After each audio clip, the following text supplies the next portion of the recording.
Frères et sœurs dans le Seigneur, Shalom. Bienvenue à notre rendez-vous de catéchèse publique. Le thème qui va nous orienter pendant cette catéchèse, c'est celui de la tentation et du désert.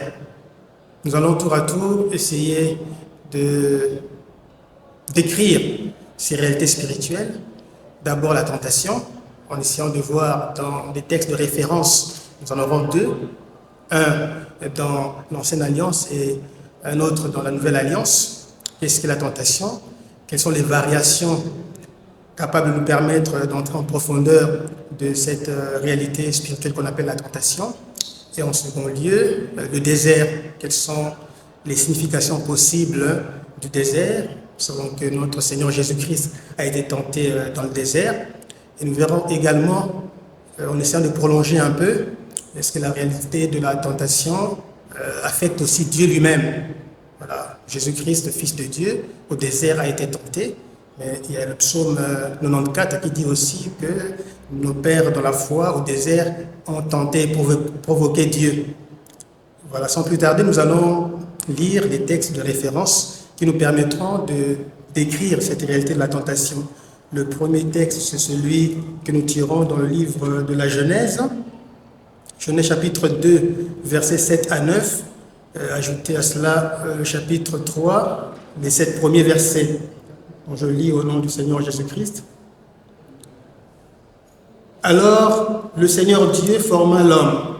Il n'était que poussière du sol, mais Dieu souffla dans ses narines une haleine de vie, et l'homme fut un être animé, vivant.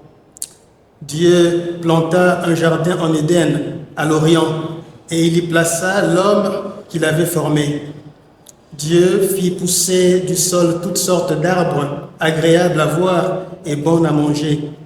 L'arbre de vie était au milieu du jardin, avec l'arbre qui donne la connaissance du bien et du mal.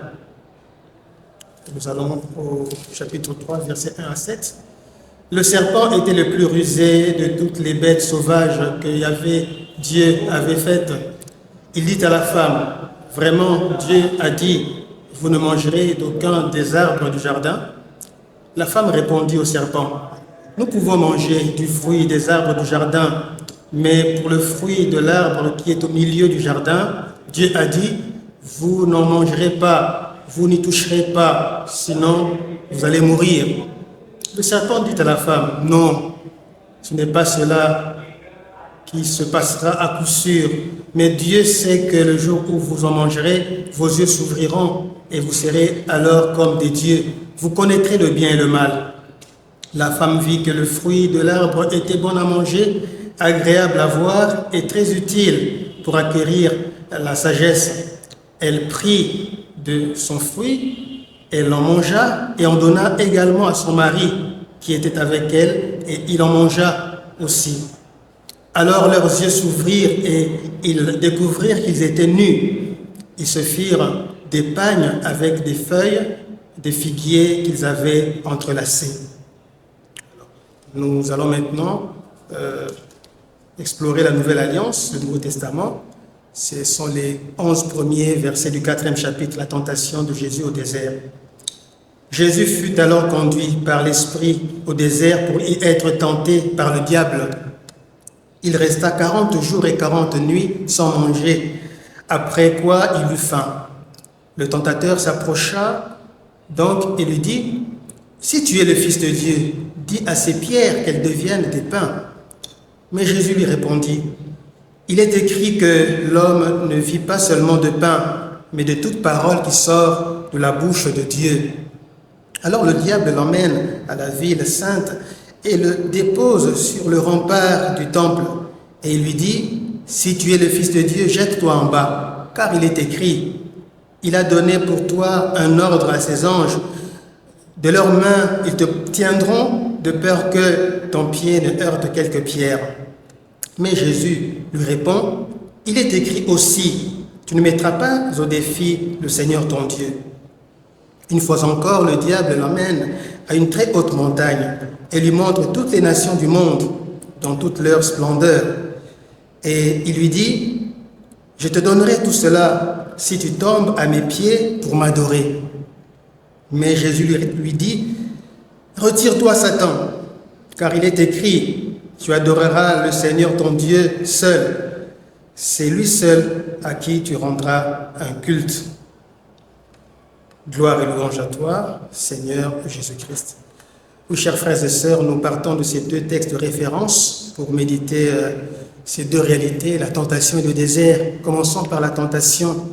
Tentation, une réalité à laquelle aucune chair ne peut échapper.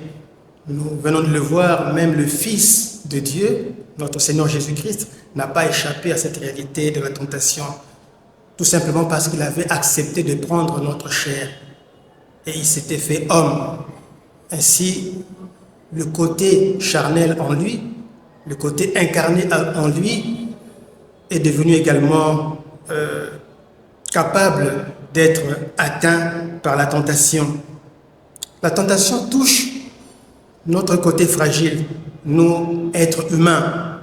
Et ce côté, nous en avons la référence dans le texte de la Genèse que nous venons d'explorer. C'est le côté argileux, le côté poussiéreux. Lorsque le Créateur nous a façonnés, il a pris de l'argile, il a pris de la poussière, il a donné une forme et il a soufflé sur cette forme. Nous sommes devenus des êtres vivants. Donc nous avons le côté fragile, le côté vulnérable, la poussière, l'argile. Et en hébreu, c'est Adama. De là vient le nom Adam, c'est-à-dire tiré du sol, tiré de la terre, tiré de l'argile. Et ce côté-là est vulnérable. C'est le côté capable d'être blessé, capable d'être affecté. C'est aussi le lieu de nos besoins les plus divers. Par exemple, la faim. Nous avons faim, nous avons soif.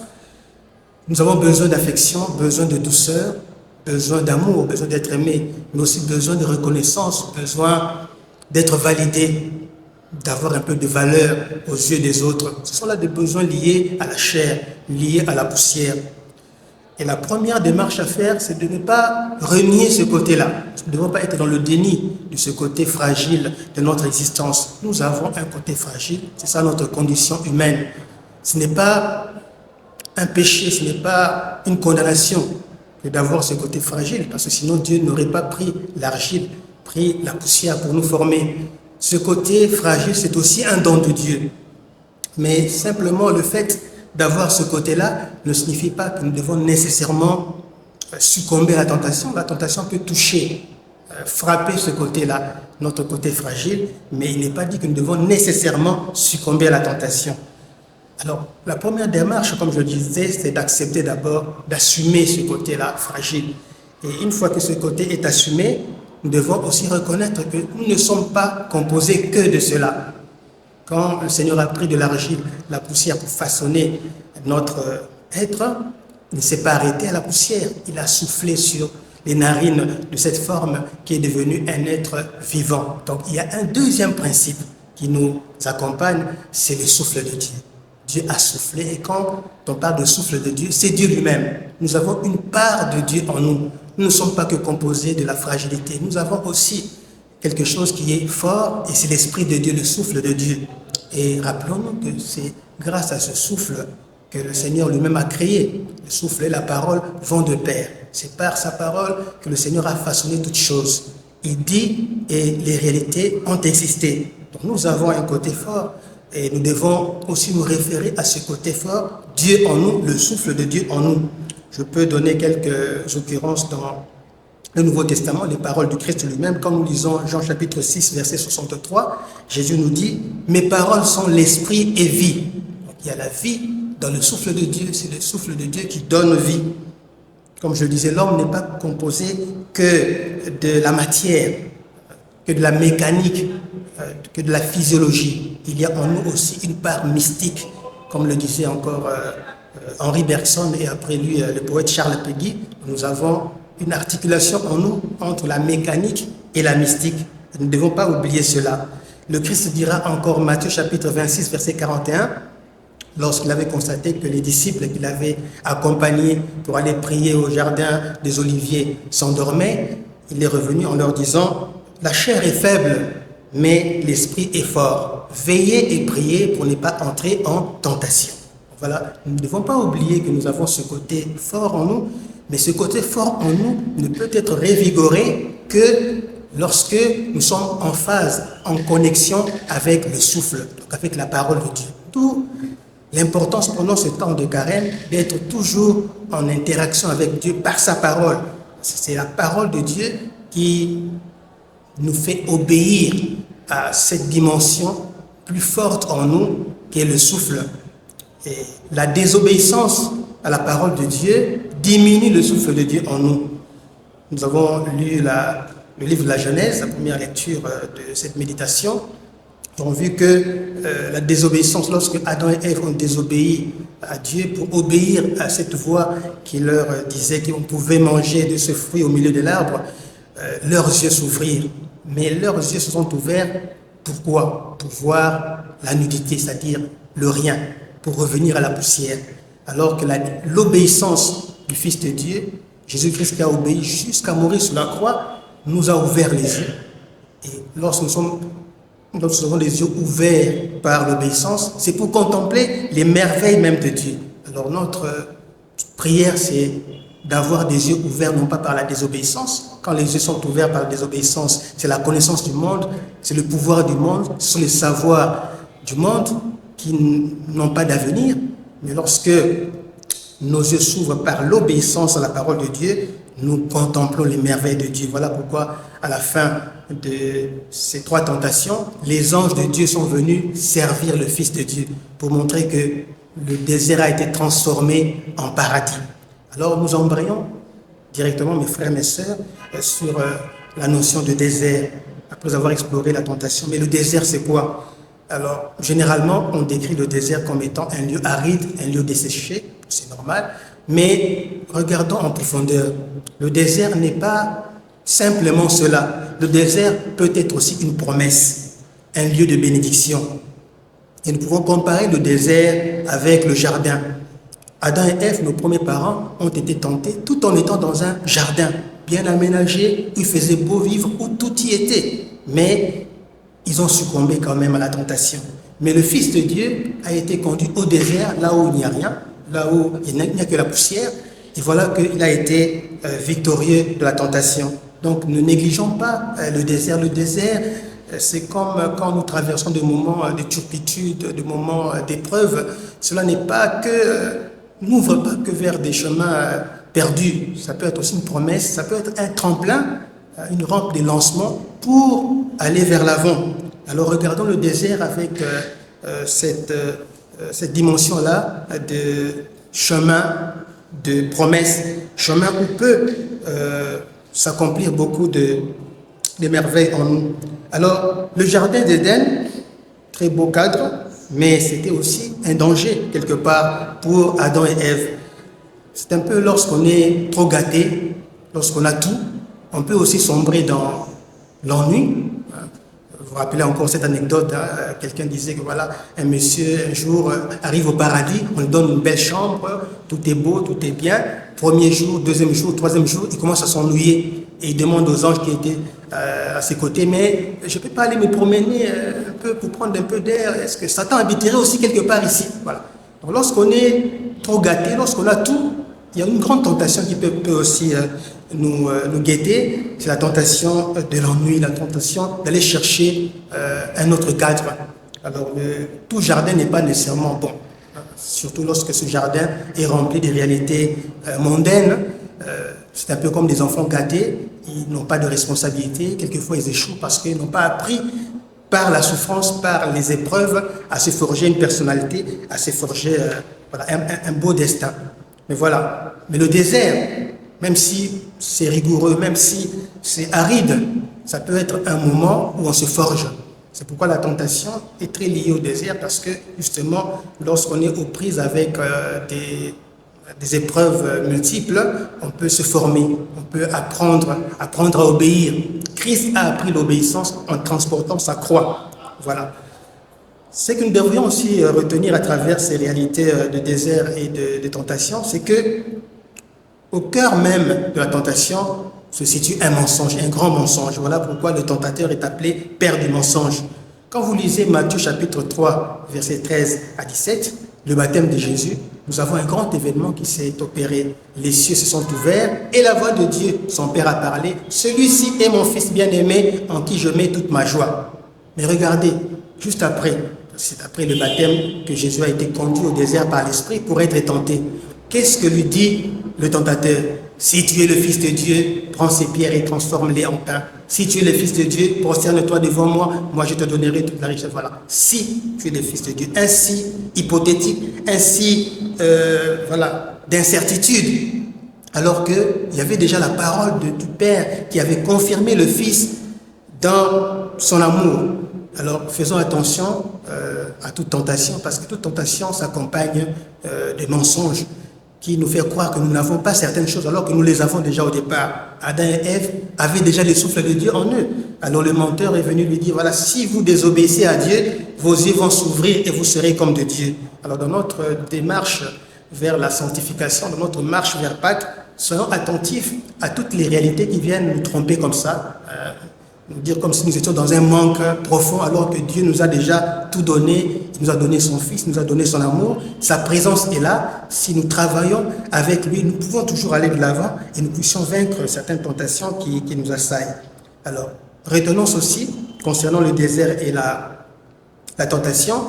Les erreurs dans la vie, les échecs dans la vie ne sont pas synonymes de la fin de toute chose. Au contraire, si nous les recevons dans la logique, la dynamique de l'amour de Dieu, ces échecs, ces erreurs peuvent se transformer en escabeaux capables de nous permettre de nous hisser vers le haut, de nous hisser vers Dieu.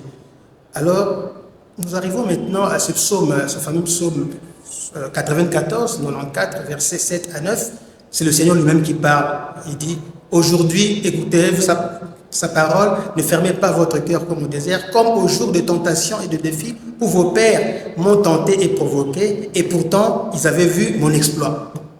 C'est pour répondre un peu à la question de savoir, mais pourquoi Jésus, Fils de Dieu, Dieu lui-même, a quand même été tenté par le diable? Nous avons déjà donné une première réponse, c'est parce qu'il avait pris chair. Il s'est incarné, donc il a pris notre fragilité sans prendre notre péché. Mais comment Dieu peut dire, voilà, vos pères m'ont tenté et provoqué?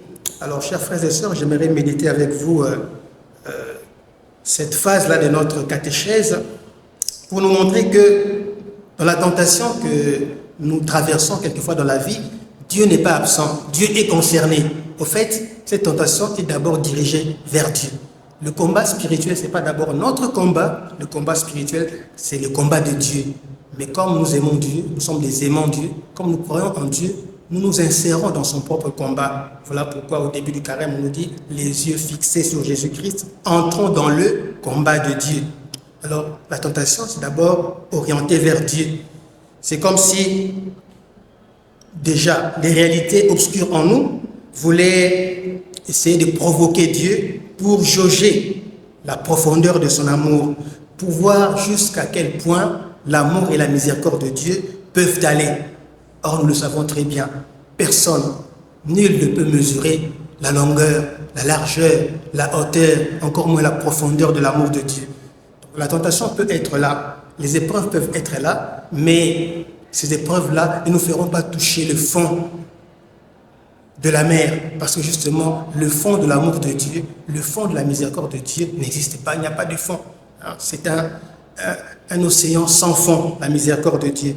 Alors, nous allons conclure cette catéchèse par ce passage, Jean chapitre 3, versets 20 à 23, la première épître de Saint Jean, chapitre 3, versets 20 à 23, où l'écrivain sacré nous rappelle ceci: lorsque nous sommes en proie à beaucoup de tentations, lorsque nous faisons l'expérience de notre propre désert, n'oublions pas que même si notre cœur arrivait à nous condamner, Dieu est encore plus grand que notre cœur. Dieu est capable de transformer nos déserts en beaux jardins, tout comme si nous n'obéissons pas à Dieu, nos semblants de jardins peuvent devenir des déserts. Alors, lorsque Adam et Ève se sont retrouvés nus après avoir eu les yeux ouverts par la désobéissance, au fait, ils sont devenus eux-mêmes désertiques. La nudité, c'est le fait de vivre un désert qui n'est pas extérieur, mais un désert qui est intrinsèque à soi-même. La désobéissance nous rend désertiques, alors que l'obéissance à Dieu peut transformer nos déserts humains en jardin d'Éden, comme c'était le cas au départ lors de la création. Voilà, frères et sœurs, bien-aimés, la démarche que nous avons voulu entamer avec vous. Nous vous demandons de rester toujours branchés sur notre site paroissial Notre-Dame de la Sagesse à travers la commission de communication sociale pour être au parfum de toutes les activités pendant ce temps fort, le temps de carême, et toujours être en adéquation avec toute la démarche communautaire et individuelle de sanctification pendant ce temps de carême. Que Dieu vous bénisse abondamment.